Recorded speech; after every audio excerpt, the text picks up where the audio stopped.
Going. It's going. There we are. We are live with it's Faraz Javed joining us from the wonderful city of Detroit, Michigan. And we need to get you a light thing, dude. We need to get you a ring light because you're very dark. And that's not a racist comment. That's you're not well lit. I don't know. I just felt it was borderline. No, I'm kidding. Yeah, I think I should give Uh, myself a ring light. Mm. we'll get you one. I'll send it to you. That's how we'll go. Thank you. This is Bono's Health. Faraz is a good friend of mine. We have one of my best friends. I'll dare say it on air. I'm gonna Aw, publicly Bo. display my affection toward you, my friend. And we were talking, and this we are recording this. It is April something, April Well, April 6th, 2024. We are coming to the end of Ramadan this year, correct? that is correct. We have, I would say, like around maybe 3 days left. Yes. So we talked about this, and Faraz was reflecting on his month of Ramadan and said, "Hey, like he was looking for some resources online for fitness during Ramadan, and was like, hey, my friend Bo knows that's the name of the show. He's like my friend Bo knows a lot about fitness, and I've been there. We met in New York City, but at the time when we met, I was saying, hey, I'm about to go to Dubai." And he's like, I'm from Dubai. I've been there my whole life. So that's how we connected. And then I was there for 2.5 years in Dubai. Got to see, I believe, 3 Ramadans, and how that affected folks and the fitness world. I ran a gym there in Dubai. So Faraz said, let's talk about this. Let's put a resource out there. Unfortunately, we're at the end of 2024 Dubai. 2024 Ramadan, but we want to have this resource, and we can revisit this next year a little bit before Ramadan, just to get these concepts going. Because unfortunately, the information out there, and you can speak to this, Faraz, as a practicing Muslim, the information out there is not great. So tell us a little bit about that what where you're at, and again, what Ramadan is. Let's talk about what Ramadan is. Yeah, let's dive into that because Bo, I want you to know really what Ramadan is. I mean, No, I I I mean, have a vague understanding. I'll say, but right. go ahead, tell us. I'm gonna put you on the spotlight here. I mean, at the end of the day, like the way I see it, I don't want to get into the whole religious side of things and the discussion about it. But for the basic understanding, Ramadan falls on the ninth month of the Islamic calendar, and this is where Muslims who practicing Muslims at least observe Ramadan by fasting, praying, reflecting, doing charity, all the good stuff. And of course, obviously, they they refrain from eating and drinking from dawn to dusk, and and of course, big thing during this month is when the Islamic holy book, the Quran, was was revealed, and so that's why that's the importance of Ramadan. Now, I think where the issue comes when it comes to at least fitness, the bow, is a lot of people. So it's a known fact that when people are fasting, people just assume if they're not Muslims that Ramadan just ends the minute they break their fast and they can get on with their daily lives, which for the most part is kind of true, but it differs from person to person. And the way it differs is that if you are, let's put it this way, the level of how much you're practicing, the level of your religion that you're practicing. During Ramadan, there are a lot of extra additional prayers, there are a lot of things that you have to do the minute you break your fast. And I think if you are doing those things, if you're doing those prayers, the Arabic word for that is ibadah. If you're doing ibadah, which basically includes prayers, reading the Quran, um, you don't have time once you break your fast. And then also keep in mind that also differs from place to place. So certain places, like for example, Dubai, you and I, usually Ramadan or the iftar time, which is the time when you break your fast, is around 6 or 7 o'clock, depending on the time depending on the city, also depending on the time of the year. Also, another thing to keep in mind: Ramadan shifts every year. It basically gets bumped up 10 days every year. Mm. So when you were in Dubai, when we were in Dubai, it was probably following. It was happening around. I want to say during the summer months, June, July, and then it started. So it kept it. Remember, it shifts 10 days up every year, and now we are in March. Um, so next year it'll be 10 days earlier. It'll start 10 days earlier, and it'll just keep creeping up. So, anyways, the point I'm trying to make is, depending on the city, depending on the time of the year, your iftar time, the time you break your fast, could change. And once it does, and it will, um, your the duration of ibadah will also keep changing. So the point is, there is no one formula that influence most of the influencers that I see online that share details about, like, oh, these are your fitness tips, these are your nutrition tips. Yeah, but you're not taking into account all the other things that Muslims, at least practicing Muslims, will be doing. Now, obviously, by no means this podcast is about the ones who are practicing or not practicing or how much they're practicing. That's not what this podcast is about. I'm fasting, so I've got a bit of a cotton mouth too.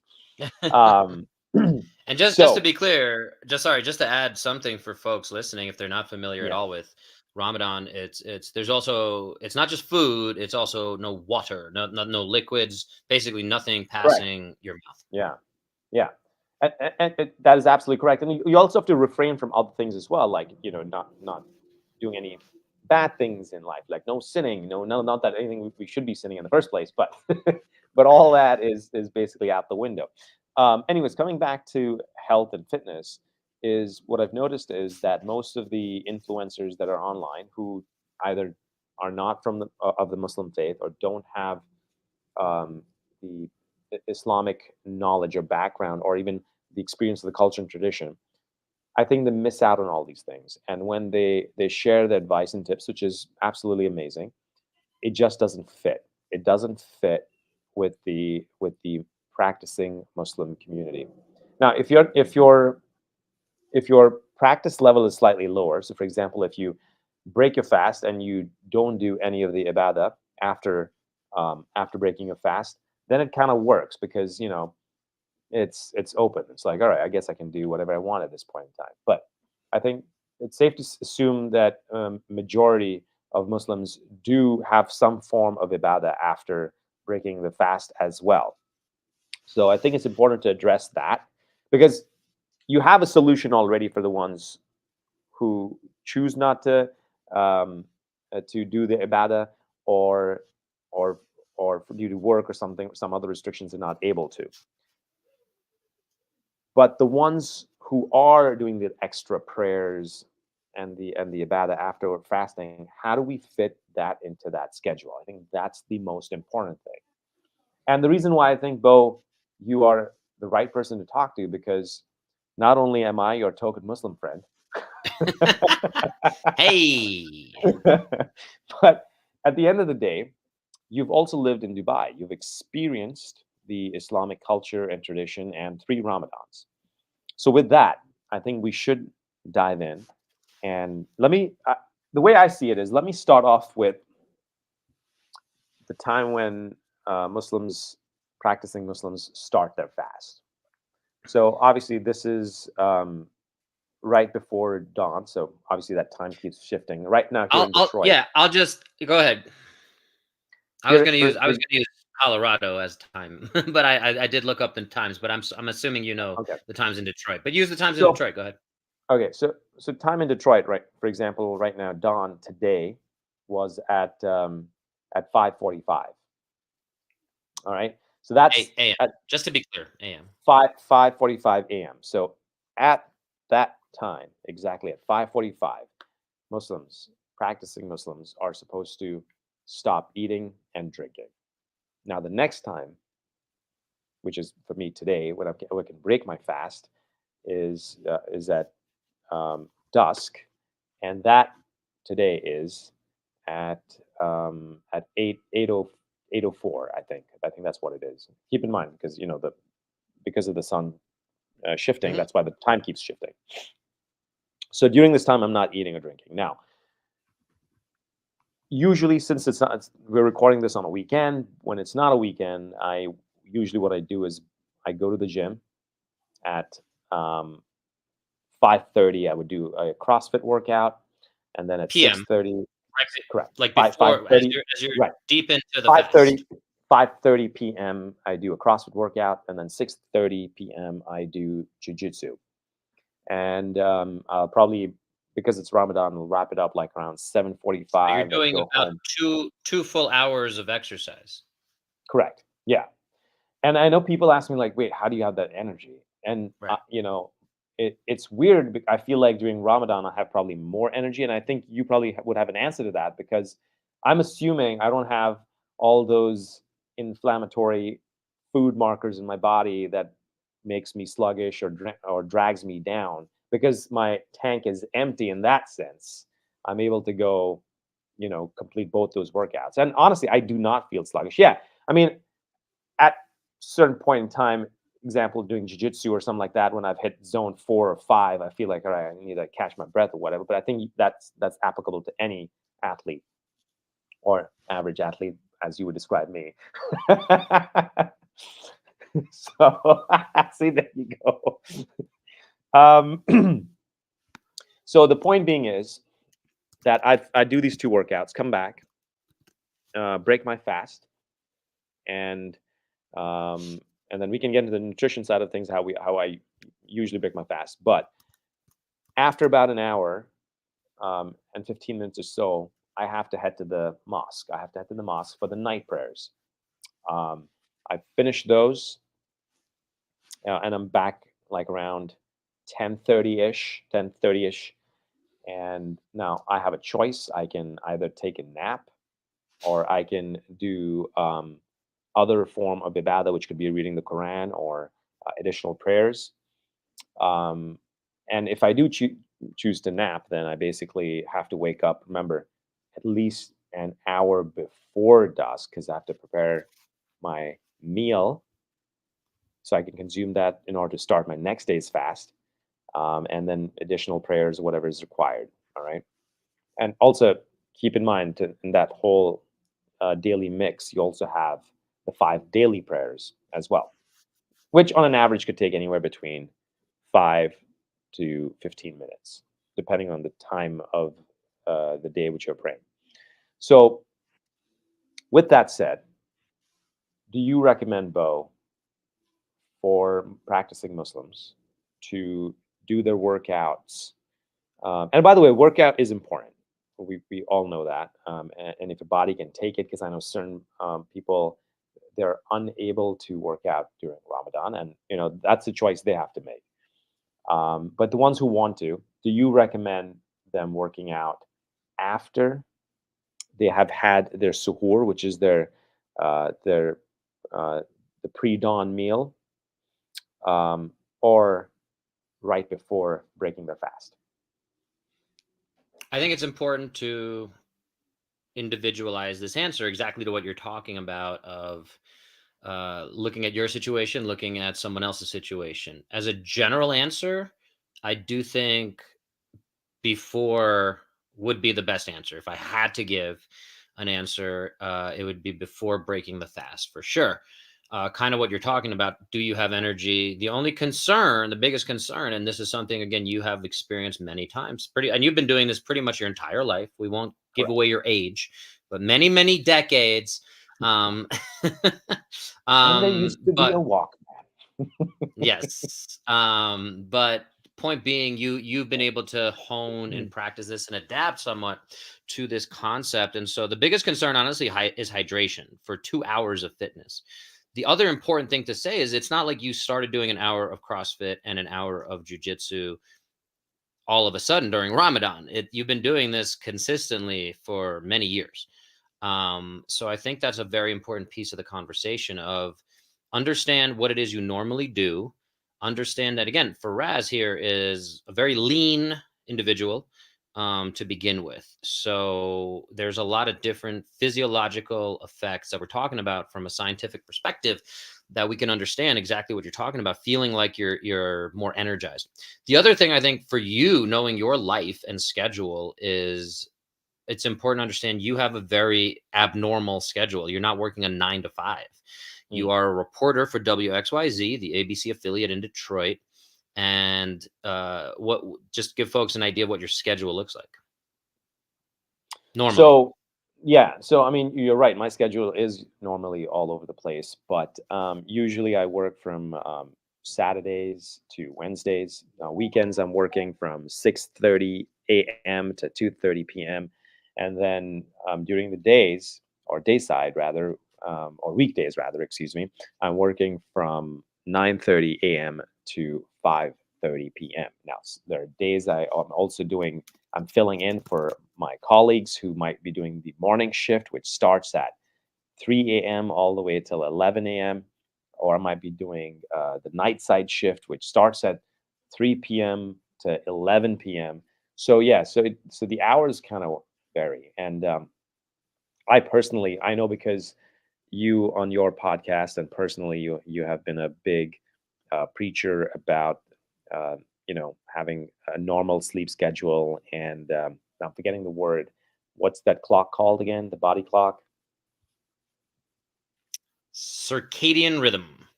Circadian rhythm. That's right. You've been a big advocate of that, and you've spoken plenty of times on your podcast and Demand Better podcasts as well.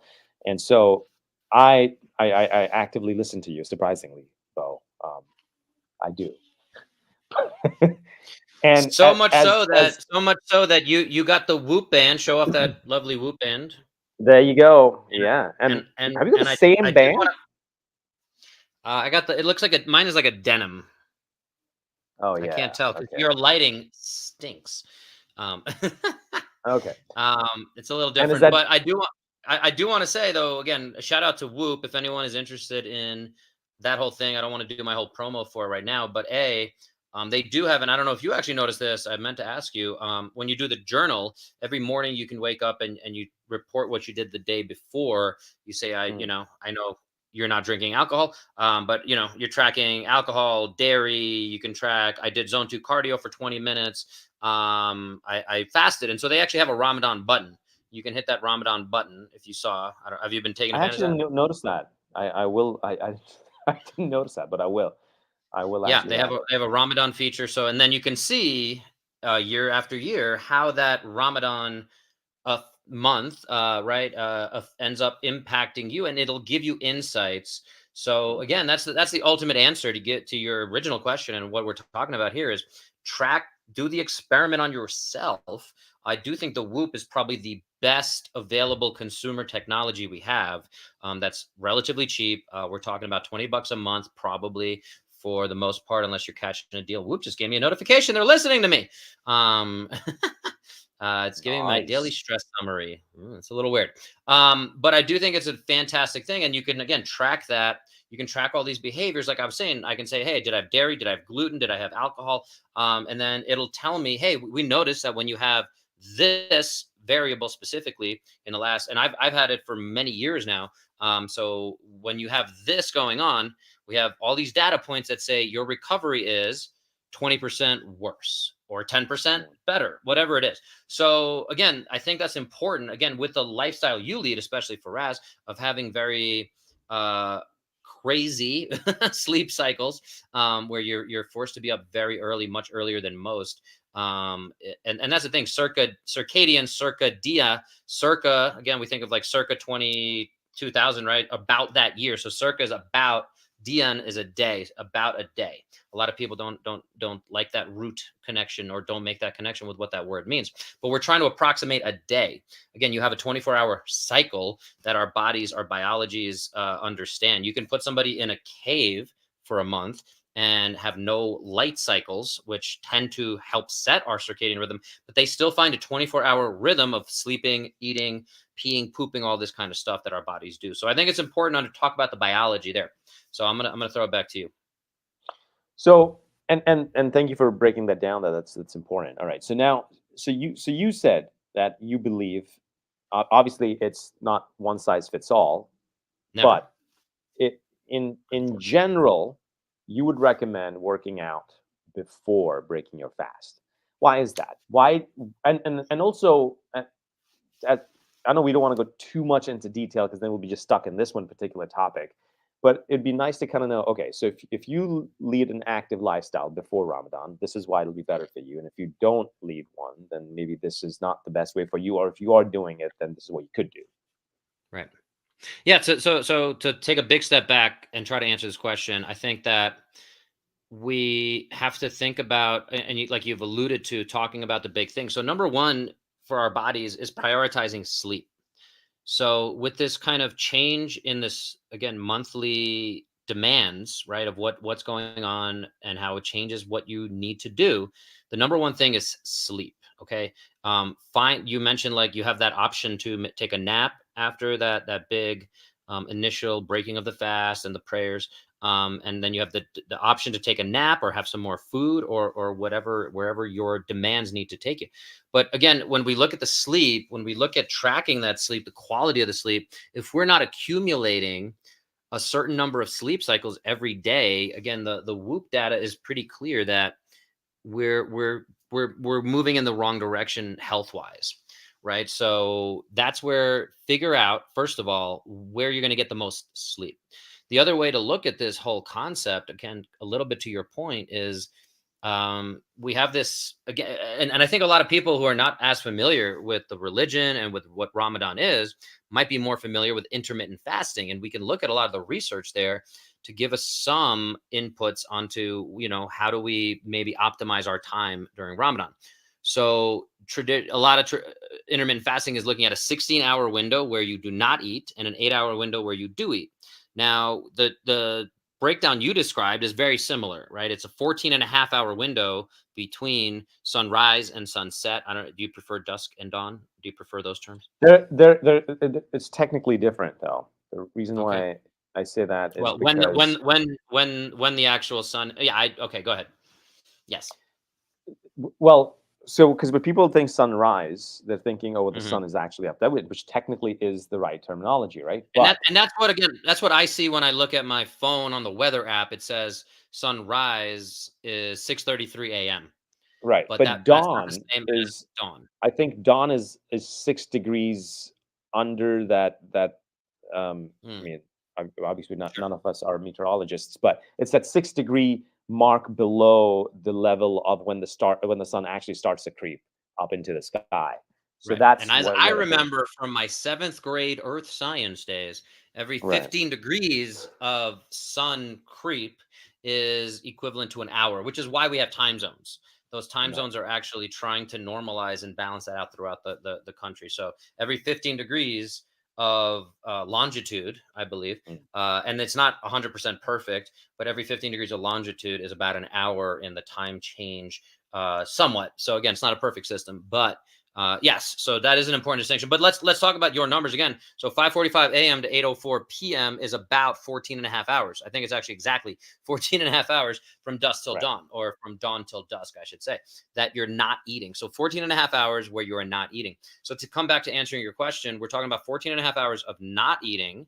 Therefore, it is 7.5 hour window to eat, right? So within that 7.5 hours, this is the part where the fitness piece comes in, and this is where again we're talking about the bigger question a little bit, and coming back to your goals and understanding. And if somebody's trying to just stay healthy, or survive the month, thinking of it that way, that's a different uh, mental state than saying, hey, I'm a very fit and active guy. How do I stay and don't lose my gains? And I've literally, as we were talking about this, as we were about to do this call, I went and looked at what else is out there, talking about this. Mind Pump Media, which is one of the biggest fitness platforms in the world, they kind of talked about that phrasing of like, how do we keep you maintaining your gains as you're trying to keep muscle and not lose progress on your overall fitness journey, if it, as it were. So um, yeah, thinking about that, right? It's You have a 7.5 hour window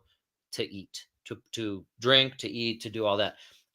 So to answer your question, I would think that in that 7.5 hours, you need to get, and here's the biggest piece for me, is prioritize protein. And within that 7.5 hours, between sleeping, and sleeping should be number one, and the nutrition piece is number two, those two things need to happen in 7.5 hours. So I don't think, to answer your other question about when is the best time to get your workout in, I don't think there's any space in that 7.5 hours to be getting a workout in, especially with the level of workouts we're talking about of 2 hours of pretty intense fitness. So hopefully that kind of puts everything That's in a a little bit of perspective.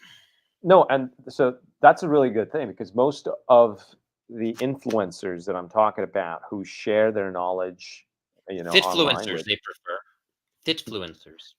fitfluencers who share their knowledge with the world online, most of them recommend working out after breaking a fast, an hour. Once you've eaten, an hour after you can work out, but it doesn't work because I'll give you two reasons. One, to begin with, if you're a practicing Muslim, you don't have time. You do not have time. And trust me, once you come back from the night prayers and everything, you only have, depending on which city you are or the time of the year you are, you only have a few hour windows, a few hour window before you can actually either take a nap in that, get up and prep your next meal, or continue to do the ibadah, which is prayers or supplication. Now, the other problem to that mix is that no, I think I lost my chain of thought. Where were we at? We were talking about.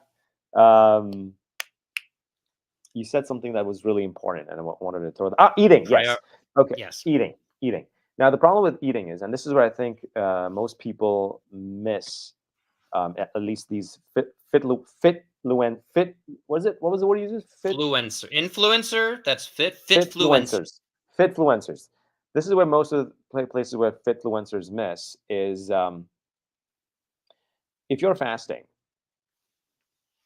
and you tell someone that you're going to break your fast with sauerkraut, kefir, they're gonna they're gonna be like, "What is wrong with you, buddy?" Right. Right? You are not thinking about, oh, let me just get a bag of vegetables and air fry them, or look for lean meat. You're not thinking about that. Because you have starved yourself during the night. For example, if you're doing intermittent fast, depending on what theory you believe in. For example, I do intermittent fasting when I'm not practicing Ramadan, when I'm not in Ramadan. And for me, I do the night one. So I sleep through it. So I don't eat from like 6 p.m. and then eat the next day around at 8:30, 9, 10 a.m. So I sleep most of my intermittent fasting because I usually don't feel it. I mean, I'm not hungry at that point because I'm sleeping. But if you're hungry during the day, you are going about your daily chores, activities, work, and now it's time for you to actually have your first meal. You're not thinking about, okay, how can I make this the most healthiest meal? Because you're thinking about how can I get the most delicious meal. That's what it is.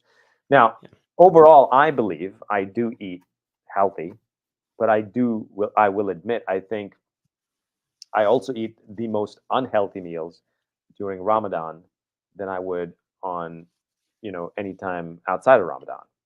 Yeah.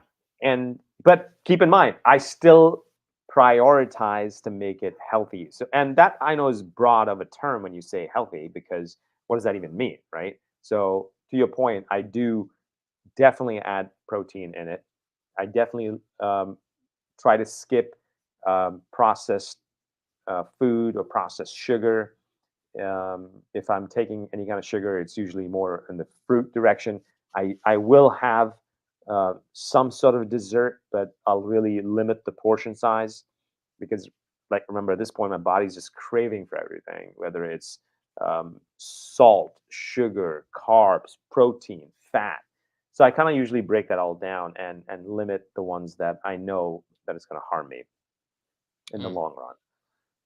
But so that's why when people say, these fitfluencers say, hey, um, you know, cut out this and don't have this and have more of that and more. Yeah, but it's not really practical. I mean, sure, if someone is like super dedicated, they'd be like, all right, I'm gonna whip out my steak every night and a protein shake. But that's, you know what? That's probably 1% of the population, or even less. So if you're targeting the masses, if you're targeting a majority of people, that ain't gonna work. So what do you advise? Yeah, I mean, again, thank you for sharing that perspective on it as well. But the other piece to the workout question, right, is if I do a especially glycogen demanding workout, which is what you're talking about, especially again, what you're doing is not necessarily the most recommended thing. I Sure. would say, Yeah. I would say in general, again, if you are doing any kind of working out and you're not going to feel as strong, but strength training would probably be the thing to recommend. And again, when you finish your strength training session and you're pushing the weights, um, in general, and most people know this, is we want that insulin spike afterwards because it's actually going to help muscle protein synthesis, fancy term, of where when you break down the muscle, and a lot of people don't think about working out this way, and I think it's a constant battle and constant physiological thing we need to help people understand. If I do a bunch of bicep curls, right, and especially if I challenge myself and I go to, it doesn't have to be to failure, but if there's some stress, there's some strain, I feel some burn, however we want to talk about that, I say you have to go to at least 80%, an 8 out of 10 rate of perceived effort as a minimum, to truly make some change in the muscle.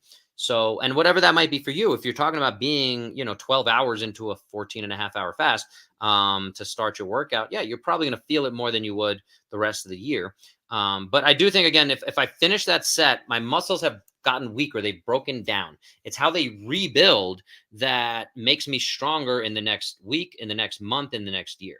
And if I can keep that cycle going, that's why you see bodybuilders walking around with chicken breasts and broccoli and rice. They're trying to maximize their gains, as it were. So I do think, again, if we're talking about doing any kind of workout, especially if you're doing CrossFit and Brazilian Jiu Jitsu, in your case, Faraz, if you finish that workout, now you have this, they call this kind of the anabolic window, the gains window. We can go into the science of that, but I don't think it's the most important thing. We don't need to talk about the Krebs cycle and how you upcycle carbohydrates and how that turns into hydrogen ions and all this more technical stuff, as much as sometimes that's good to talk about. And there's definitely plenty of resources for that. And we could go into that. But the point being, when you finish a workout, when you've had some sweat, and your body is depleted and it's craving all these things, that's actually, again, if you're going to have a donut, that's the time to do it. If you're going to have cake, that's the time to do it. It's not when you've been sedentary for days and then you're just like, oh, I'm craving, I'm going to have some of that cake. And that happens as well. But in terms of the body benefits and what we're talking about overall health, I think, again, it comes back to that is the ideal time to do the workout if you can, right? If that hydration piece, again, is the most concerning to me because you've depleted yourself of salt, of hydration. So when you're doing 2 hours of sweaty stuff, again, I don't think most people can handle that if they haven't been training that. So for you, you're able to handle that. You can handle that. You, like I said, you've been doing this for decades, and back when the Walkman was a thing. And so that's where we need to understand the science and combine that science with the practicality and also getting the most out of it. One other thing, as I was researching this, and I'll throw it back to you, is I think, again, you need to understand, and I talk this concept of a macro cycle, not macros in the sense of, again, when most people I think hear macros at this point, they're thinking of either macroeconomics if they're really fancy, or they're thinking of macros being protein, carbs, and fat, and thinking of how they track their macros, or that might be the thing. But macro cycles is if I look at my 12-month calendar of training, right, and what am I training for, and then you can take Ramadan as a 30-day, and it does vary. I think sometimes it's 28 days, sometimes it's 39 days or 31 days. Is that right? It does change a few amount of days Correct. Yeah. every year. So the point being, you have this like month again of saying I have 11 months where I'm gonna do my training, and then this is, if you can coordinate it, you can make this month your kind of either deload, where you allow your tissues to heal. And that's my doctor of physical therapy, coming out a little bit of saying, hey, like, and you always message me pretty much every other day with a new injury, especially from jujitsu. And Oh between people thinking CrossFit and jujitsu, people would think CrossFit's the more dangerous thing. But jujitsu is obviously the one where you end up having little dings and things like that, and you're like, hey, my finger looks like this, and what do I do with that? And I'm like, eh. Anyway, I hope your finger's feeling better, buddy. Um, doing but better. coming back to that is to say that could be the month where you're allowing your body to heal. Again, that's what fasting is supposed to be. When we talk about intermittent fasting, the research on intermittent fasting, even the concept of Ramadan from a religious standpoint, from what the book, the Quran is talking about. There's another reason.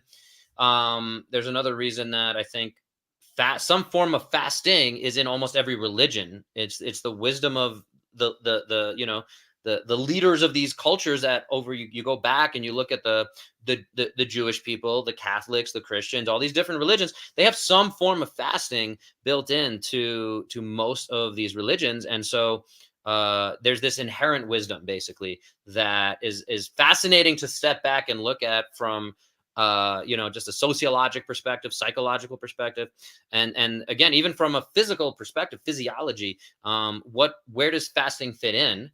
And again, it's this cleansing. So when you can do that, and then you're still eating the same stuff you've been eating, if you're a relatively unhealthy person, that's where we say, hey, like maybe this is the time in line with your spiritual practice to really reflect and change something. Now, again, the education's not there. These fitfluencers are not giving us the good information. So I want to throw that perspective out there. How do you feel about that? And I also will say this comes from my 2.5 years in Dubai, where I saw a lot of relatively unhealthy people, doing a lot of the same things and just kind of pushing it like, hey, I'm going to sleep all day, and then I'm gonna have this. I only have a 7.5 hour window or whatever to eat all the things I want to eat, and I'm just gonna do it that way, and I'm just gonna switch my life.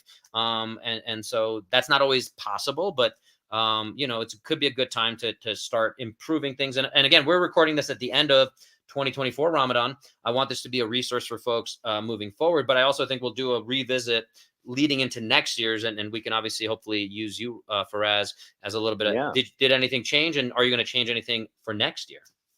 So that's an interesting thing, and I hope people do. Even though this is the tail end of Ramadan, I do believe people can still make changes. And remember, in the Islamic faith, there are multiple times of the year where you can actually. It's recommended to fast. Sometimes it's mandatory to fast outside of Ramadan. Um, but once again, depending on which branch of Islam you follow, how religious you are, so all that fun jazz. But so even if you're not, if you're thinking like this is tail end of Ramadan and this is like, oh well, I guess these tips and tricks are out the window in 3 or 4 days. Well, not really, because you can still use them, and you can still use them for if you're doing intermittent fasting. The other thing that I want to highlight is that most of these fitfluencers, they, they're they're obviously digging information from their personal lives, right? And so they haven't. They might have. It just sounds like they haven't really dived into how the cycle goes and how what kind of changes one is going through. But with all these changes, they also talk about most of the time is like, oh, you're running low on certain minerals and vitamins, and you're going to be deficient in this and that, and your kidney is going to be over processing liquids or whatever it is.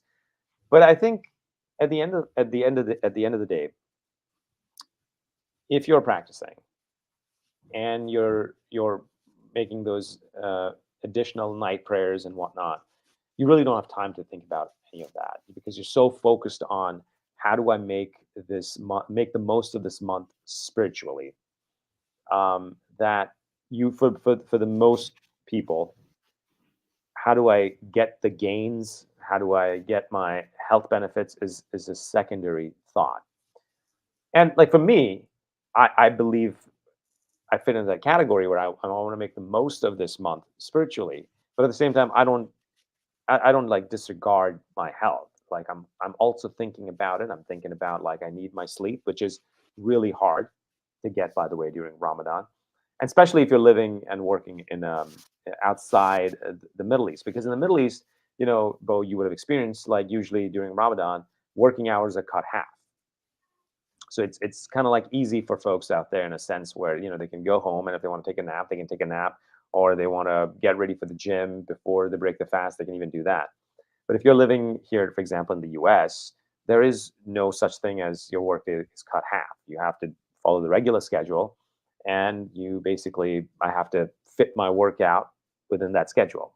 So I have no time to nap, pretty much. If I am napping, my boss hasn't heard this. uh, or I guess it's a good thing, because if it had, then it's come through Bo knows hell. No, but Yeah. besides the point is is that so there is no time for napping, and then I'm constantly thinking, okay, well, how do I make the most of it, in sense, like, I have to get my nap in, so which is going to be at some point after when I finish my night prayers. After, I'm going to probably, that's the only time I can sleep. Now on my days off, on my weekends, which is Thursdays and Fridays, I probably might squeeze in that nap. Also, another thing that I also do is I don't work out every day.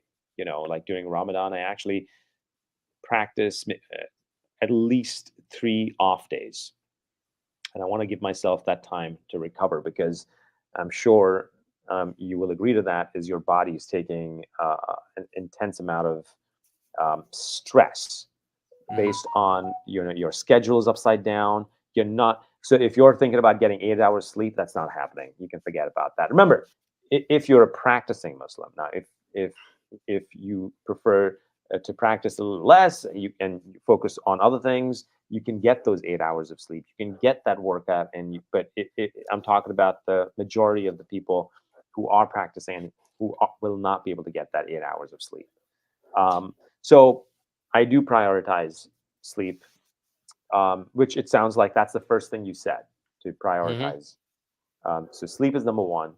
Then you said to prioritize protein Yes. intake. And Yes. the third thing you said is, once you accomplish those two, is to think about where you can squeeze in your workouts. Yeah. And that's a general, that's for anyone. That's not just, specific to Ramadan. I think it changes the conversation, but I think and this is something we've talked about a lot. People think like, "Oh, I need to get in shape. What workout am I going to do?" That's the first thing we think about, right? Everyone, January 1st, they get a gym membership. That's always the fun stereotype. And by January 15th, the gyms are back empty. Those people give up on their goals. But yeah, everyone thinks of exercise as the most important thing for their fitness, their health. But the truth is, again, prioritizing and improving your sleep quality is going to be much more important. I do want to point out for anyone listening, and not to out you, but you're a single male with no children. I and I think that's a That's very a good point. important. No, that I is think true. Yeah. Yeah. So I think, and you brought up stress, and that's a very important factor. And I bring up the children and single thing because of stress. And Right. workout is an additional stress. Changing to intermittent fasting or Ramadan is a stress on your body. It's changing what your body's doing during that time where you're like, "Ooh, I could really use some water right now," or "I could really use that burger." You see somebody, again, unfortunately in America, nobody in Dubai, at least, you wouldn't eat in public as a Mm. non-practicing Muslim. So you try to respect the fact that they're going through this process. And the idea being that, obviously, just respect. But the stress piece, the cortisol that gets released when you do a workout, it's stressful. Again, your body responds to that stress and becomes stronger. So yeah, you can be doing these workouts as you're not fully recovered, and you can be getting stronger in a way. You can be improving your health in a way, but it needs to be factored into, like you said, taking 3 days off. Maybe that's what works for you. If somebody is less experienced in their fitness journey, maybe they need to take 4 days off or 5 days off or take the whole month off. I don't know. It's going to vary, right? And then if you have a CrossFit Games athlete who's practicing, we were talking before we went live on, you had during the World Cup, I think in Qatar, there was I think Iranian team was practicing, was still in the middle of their fast as they were playing their match. And I think they won one game, actually, from what I recall, Mm. under these circumstances. And the other team was not fasting. So it's like, whoa, that makes it more impressive. They have a little bit of a handicap, whatever, however you want to look at that. But the point being that there is this stress on that comes with intermittent fasting or Ramadan, and again, we need to understand what it is, and we need to start to say, how do we best manage that stress? Just like if we have stress from children and marriage and jobs and things like that, there's definitely, everyone has different levels of stress. And so if you have a cup that's overfilling, and I hate to use a food or drink analogy since it is Ramadan, and and Faraz is in the middle of his fast, but if you have that cup and it's 70% filled, and then that workout gets you to is 40%, and now you're overflowing that cup, that's when injury happens. That's when, your body's just not going to be able to handle that. So we need to always have an understanding of how much we can handle, and then, that's where you can figure out how many workouts do you need to do, how much rest do you need, how do you get your naps in, how do you get your sleep cycles in. It's not just about naps, it's about sleep cycles. You need a full 90 minutes, and I'm sure Faraz has started the Whoop thing recently. Be curious if you've looked into some of that data of understanding your sleep patterns, and trying to coordinate that with your recovery. I actually have, and it's a beautiful thing because I actively start. I've started to focus on the deep sleep aspect of it, or Mm. I think that's where the maximum amount of recovery takes place. So I'm actively trying to see how I can push those numbers up because it's important. And you've known me, when I've gone through ups and downs in my life, Bo. You've seen the good and the bad and the ugly, and you know how Seeing a stress lot of when I ugly was right now. What? No. you know how stress has changed my body over the years. There was a time where I'd put on a lot of weight because of stress, and I was still doing what I was doing, which was CrossFit and jiu-jitsu. It's not like all of a sudden I stopped working out or anything like that. But it's amazing how that stress can just start reversing all the gains that you've had. And so yeah, it's definitely interesting. And another thing I also want to share with viewers is or listeners is when we're talking about stress, we don't say it in a negative connotation in association with Ramadan. Obviously, it's a way of us to describe what your body actually goes through at any kind of change. And during Ramadan, it's to bring that change into your life. Islamically, many scholars would say it's a reset for your life, where you basically get to uh, start your life again, sin less. That if you've seeked forgiveness from God, or whether spiritually, multiple ways, and even physically as well. If you think about it, just the fasting element of it is a way to cleanse your body from toxins and and and now whatnot. now it's become a health trend in the last few years, this whole It intermittent has, fasting, yeah. uh, which is fascinating. The other thing I wanted to ask you is, I know generally speaking, you said work out before you break a fast.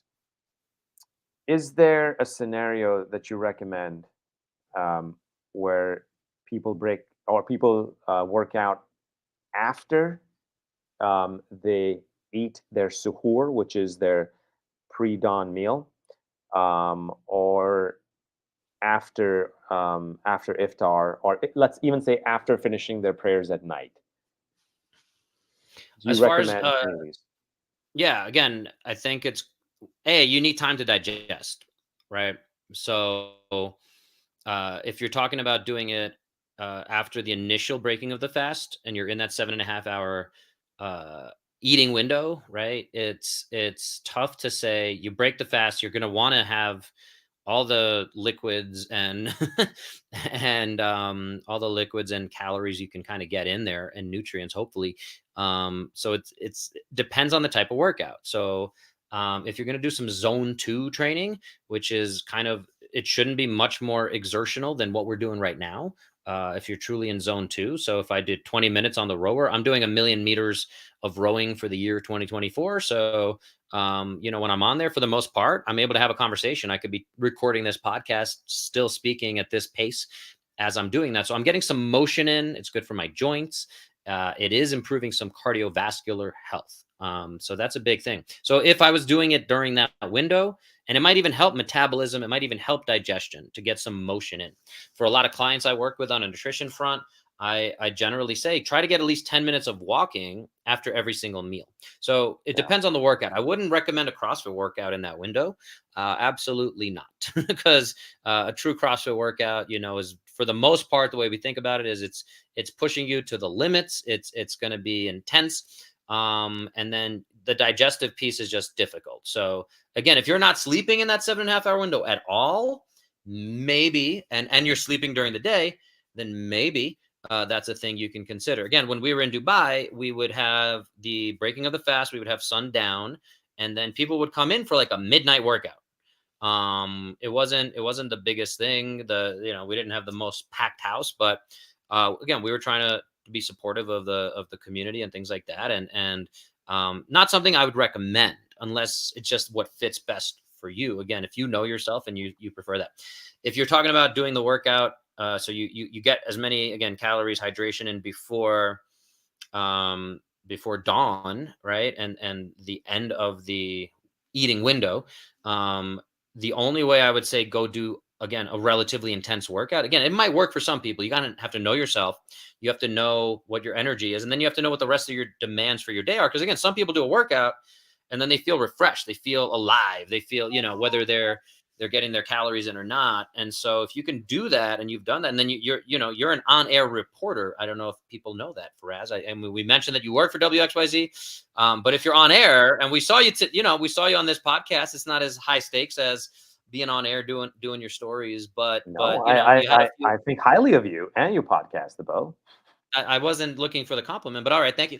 But the point being that when you're on air for your job, if you have a few like moments where you're like, what was my line? Like what, and you have some Yeah, fogginess and haziness, yeah, you need to be able to perform as well as you can. So for your job, for other people's jobs, they have to know what the demands are, right? And so that's the thing. It's got to be individualized where it's possible you can do that workout and then go do your job and have energy for your whole job. I have currently a 10-hour day in the clinic 4 times a week, where if I fasted and I didn't have energy, I barely make it with coffee and like snacks throughout the day.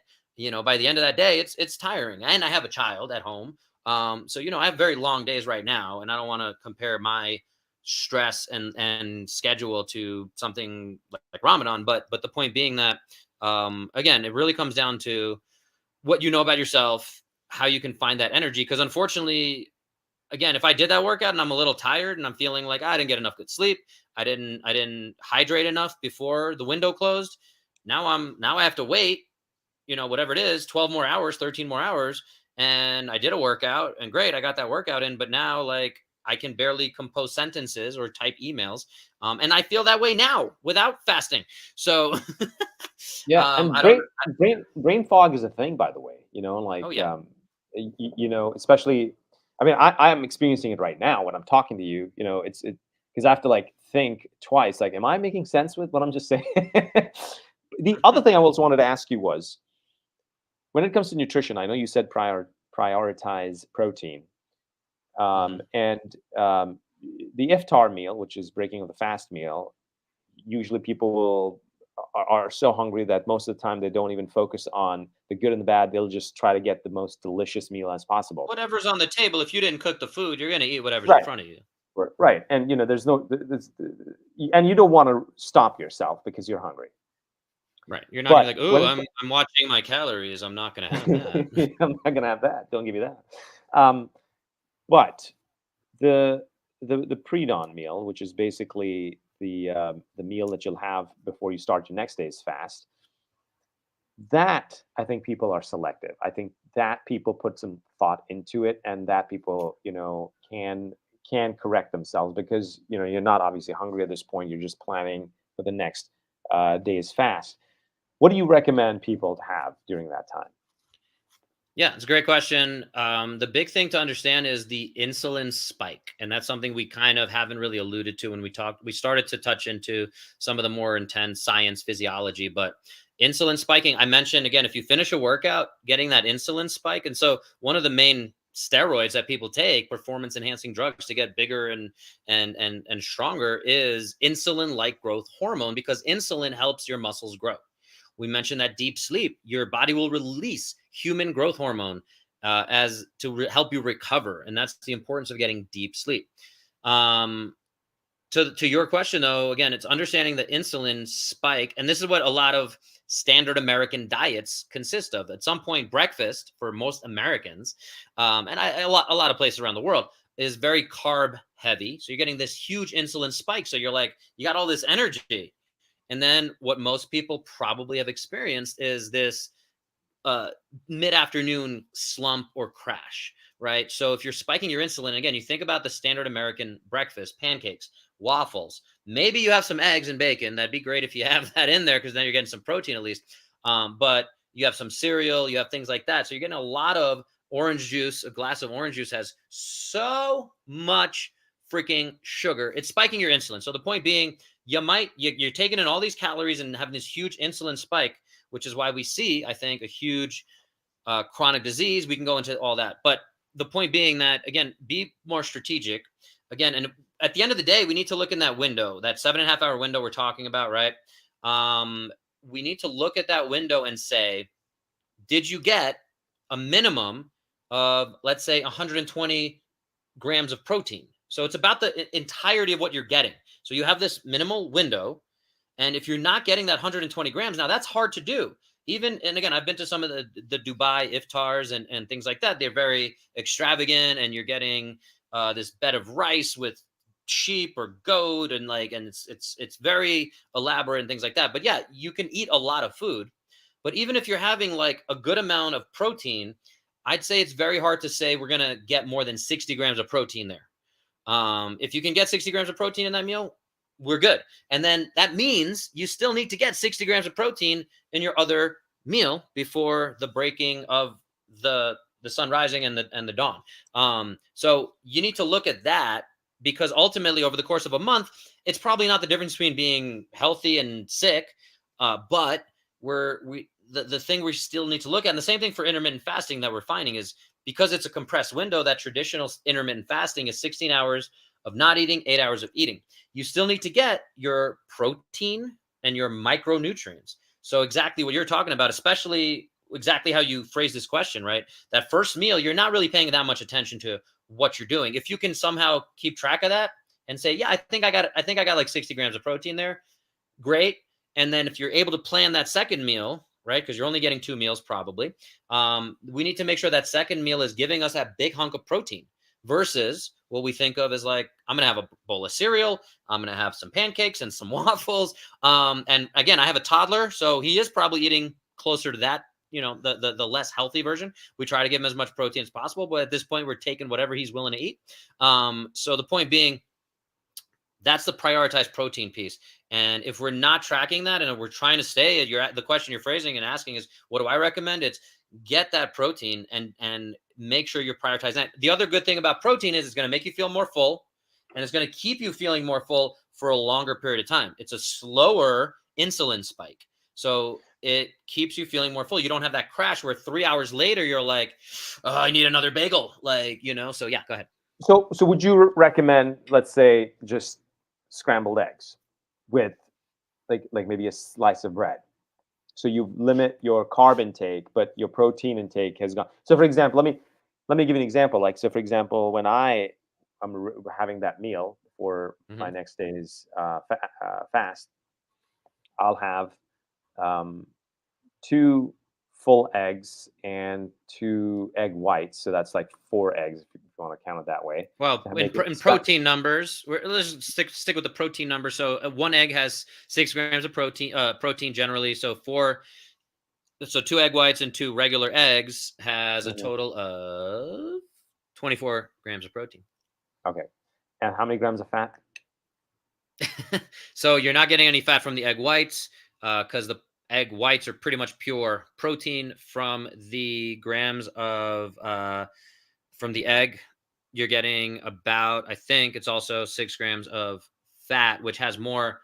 calories. It might be a little bit less. I'm gonna double check my math. I don't usually look at the fat on Okay. So fat. while you do that, so I have that. I have scrambled eggs, 5 grams. Sorry, 5 grams 5 grams. of fat Okay. per egg. Okay. So now, since you had two regular eggs, you're talking about 10 grams of Uh, fat. Just to be clear, that has 9 calories per gram. So that's 90 calories if we're talking about total calories. and then I'll have, let's say, a slice of bread, or I might have like any leftover French fries that I air fried. I'll just throw that right into the mix. I'll have sauerkraut in there for my gut biome, and then I'll have. I think yeah, that's about it. I mean, and then I'll have like coffee, and I'll make sure I have this at least 30 minutes before the fast starts, so that way closer to the time I do a heavy intake of water, probably at least I would say uh, a liter, a liter of water at least. I chug, gotta make sure it's hydrated, and then I'll usually also throw in some fish oil and some vitamin D, um, and some additional supplements that I usually take. Nothing too crazy. So that's what I usually do. Thumbs up. Okay. That's good to go. So Yeah. point I being mean, I mean, is, yeah. Again, I would say we still, unless you're getting, based on yeah, what you just said, unless you're getting 100 grams or 96 grams of protein in your breaking of the probably fast. not. Probably Probably not. not, and most Yeah. likely the best understanding we have of that is even if you're getting 96 grams in one like sitting, you're probably not able to absorb all 96 grams of protein. There's definitely some controversy about that in the field and all that kind of stuff, but probably not the right way to do it to get if you're getting your protein numbers. So again, even 60 grams might be a little bit more than we can handle, but still kind of allows you to break that up. So yeah, if you can then get another chunk, whether you have a thing of chicken, another burger patty, whatever that is. I would add that in. You can weigh it again, generally as a general rule of hand, not rule of thumb, about a fistful. So if I can hold the chicken in my hand, that's usually about 30 grams of protein. So if you can somehow sneak that in while you do a protein shake, if it just again you're being not lazy, but you just want to get that in, that's another way to do that. So if you can get at the end of the day, at the end of the fast, if you can get that 120 grams, and 120 grams, by the way, is a pretty generic number. Yeah. Again, Faraz, you don't weigh a lot, right? You're 100 and 140. I was gonna say, yeah, that's exactly. You beat me to it. 140 pounds. And that was Yeah. based on just recent pictures of you and things like that. But 140 pounds, I'd say at a minimum, I want you getting close to 100 grams of protein because that's zero point 0.7 grams of protein per pound of body weight. You can say Yeah. that in kilograms if you wanted to, but more ideal, especially as active as you are, as much as you want to have that muscle sparing. We want to get you closer to that 140 grams of protein, so you're getting close to your body weight. Again, you got all sorts of messages going on there, huh? We don't No, it's silence actually our. Whoop. You wouldn't believe it. It's actually Whoop. I don't believe it. Why is it sending you so many messages? It's telling me your sleep performance last night was better than usual. That was a lot of notifications for that. That's all right. So we are coming up. We're a little over an hour now. I want to be respectful of folks listening. Appreciate you guys making it this far.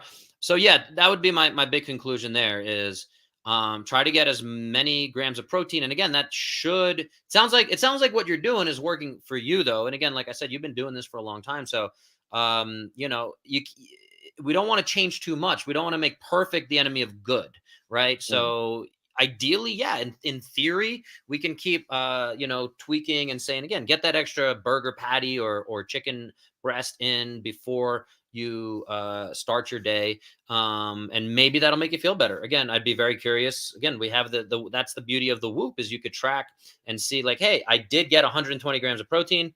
And what does that mean for my recovery? What does that mean for my blood sugar spikes? If you want to get really heavy, the Whoop does not track blood sugar spikes, but there's definitely correlations between your energy, your stress, and things like that. So yeah, And I also want to that throw in the disclaimer in, and feel free to correct me if I'm wrong, Bo, is that obviously at the end of the day, any kind of diet change, make sure people go to the doctors and run it past them, because they're, if you got a kidney disease, for example, you don't want to be overloading your kidneys with too much of protein too, correct? Yes and no. I think unfortunately most medical doctors are not that well versed in nutrition science, unfortunately. And so I even think that that specific concept you just said about protein and Hmm. kidneys is something that is unfortunately sort of wrong, to say the least. Dr. Lane Norton, Bio Lane on most of the channels, is probably one of the best people. He has his doctorate in biochemistry, so he is by far one of the most reputable folks, and he looks at as much research as possible, and he goes and calls out BS on a lot of these fitfluencers and things like that. And I would say, he's the kind of guy I would want to check with him before I change my diet, but that's not realistic for everyone. But the point being that, yes, I do think it's, we used to hear that before you start any new exercise program or new diet, for sure, have somebody you can check with that you trust. Unfortunately, again, most general practitioners, I think, unfortunately, they're there to keep you alive. So yes, if you have a true kidney disease and your medical doctor said, absolutely, if you have a diagnosed condition, yes. If you have diabetes, we need to look at these things. If you have pre-diabetes at this point, you should be having these conversations with either your doctor. Unfortunately, this is a whole different conversation, right? This is why we have the Demand Better podcast, and a lot of stuff I talk about on my podcast here. But is, unfortunately, as much as I understand why you're saying that disclaimer, and legally I definitely want to be careful in my disclaimer as well, but the problem is, I think, for most people's health, fitness, it's just unfortunately not the standard of practice. It's important to understand why they're there. Most medical doctors are there to keep you alive. Dr. Peter Attia has a great book called Outlive. He breaks down the difference between medicine 2.0, which is trying to keep you alive. Again, our medical system is fantastic. Again, if you're having kidney disease, if you're peeing blood, if you're, whatever's happening, like, go to your doctor for sure. If you have a broken leg, if you need a heart transplant, like, yes, modern medicine is pretty freaking amazing. But medicine 3.0 is saying, let's look at your blood sugar spikes. Let's look at your Whoop data. Let's look at getting you more protein, because that's ultimately going to improve your health. And then that will improve your kidney function and things like that. Whereas, again, if there's a true concern, contraindication, things like so yes, sorry, but like I get on my soapbox of the medical system stinks, but have somebody you can consult if you don't know about your own health. Have a functional medicine practitioner who understands how to deal with this. Unfortunately, that's not even a term that's regulated. So, unfortunately, yeah, I'd love to have, and I think a lot of these fitfluencers love to give these like sound bites and these simple things and advice. And the truth is, it depends. And we need to have a deeper conversation. That's why we've already gone an hour and 7 minutes. Well, then let's wrap it up, and then obviously we can always pick it up Next when year, the next time is year. right. Bo, thank you very much for having me. I really appreciate it, and always an honor to talk with you and exchange some wisdom. I hope I was able to share some of mine. I got at least 1% better today, as I like to do. Good. So I do appreciate you bringing this topic to hand. And like I said, for anyone out there who has further questions, for sure, consult someone like me to talk about your blood work, talk about your specifics situation. Find, again, a practitioner virtually or in your area, whatever works best for you to help you with your health. But yeah, ultimately, if they're not speaking to this deeper conversation of long-term health and how all these tests and numbers kind of come together, again, stay alive. So go to your medicine 2.0 doctors for staying alive, for sure. Understand your kidney function and things like that when it comes to protein, for sure. But I will say again, I have to give that my own disclaimer on a disclaimer. If that is that a thing, of of saying, that ultimately we have to make sure that we're taking care of our own health and advocating for ourselves. And if folks have made it this far on this podcast, I'm guessing, unless they skipped all the way ahead, I'm guessing that they care about their health and they want to learn more. And again, there's plenty of resources out there, but there's also a lot of pseudoscience out there. So, that's again some of the stuff we're hoping to continue to shine a light on and say, yeah, that's not a full truth. Again, we talked about Game Changers as a documentary and how much misinformation is in there. And so, again, if you guys are out there, you have questions, you're not sure about, hey, what do you think of this study? What do you think of this video or this influencer talking about what I should be doing for Ramadan? Yeah, I'm happy to rebut some of that stuff and say, well, that's not exactly how the science works, or we know better than that now. Some of this science changes, people. So, unfortunately, that's another thing that people don't always factor in. Mm. And science is difficult. I was researching this, and so, I know we're kind of wrapping it up, but I looked up two big studies, looking at them now, one from 2020 showing that the effects of Ramadan fasting on physical performance is a meta-analysis, meaning they looked at a bunch of different studies. And it just showed that, yeah, fasting is good. It didn't seem to impact the physical performance of these athletes. And sleep and nutrition opportunity should be optimized to minimize likelihood of accumulating fatigue. So that makes sense. But again, did we need a study to tell us that? Probably not. This other study from 2014 that I'm looking at right now showed that Ramadan fasting has health protective effects. More precise studies should be conducted for more reliable conclusion. Again, without looking at all the details of that study and many other studies out there, I think it's important to be able to say, again, research is difficult. I didn't see how many people were involved in those studies. I would also think somebody doing a study on Ramadan is not going to say, they're not going to come out with a conclusion, especially I believe all the authors had, relatively Middle Eastern sounding names, Mohammed Hussein Rouhani. Um, and I don't think somebody who's the other study, the main author is Abd El Basit Abaidia. Abaidia, hope I'm saying that, giving it some justice. But the Probably point killed being, it. probably. But but I don't think a practicing Muslim is going to get paid money to do a research study and come out and say the practice of Ramadan is actually very bad for our health. I really don't think, even if that was what the data was very clear to say. Unfortunately, I just don't think that they would say that. I think there's a lot of studies that happen that show things are worse because of a product. People try to this new thing of blood flow restriction training. A lot of the companies doing the research are selling the product. So they're not really incentivized to show that it's good. So the same thing, again, I'm not saying any malicious things happen there, but again, it's very unlikely we're going to see a study performed by practicing Muslims saying that Ramadan is bad, we should stop doing it. Like even if the data was super clear, we get into some ethical quandaries if it was like, oh my God, it's increasing cancer rates by this much. But I don't think that's the case either. So anyway, we're living in this wonderful world where we're overflowed with information. Hopefully AI will come and save us and help us understand how to incorporate and understand this data and all that good stuff. But yes, hopefully that wasn't too far tangential. All right. Time to wrap it up. Yeah. So What's the thanks closing guys line? for making it this far. Yeah, I got 1% better. I hope that again, everyone's celebrating Ramadan. Do we say celebrating? I don't think we say celebrating. You can say Marking marking Ramadan. You're marking Ramadan. observing, So observing, observing, observing. Eid Mubarak. Can I say that? Yes, Is sir. that too Yes, early? exactly. No, you can say that. It's around the corner. Eid Mubarak, folks. All right, signing off.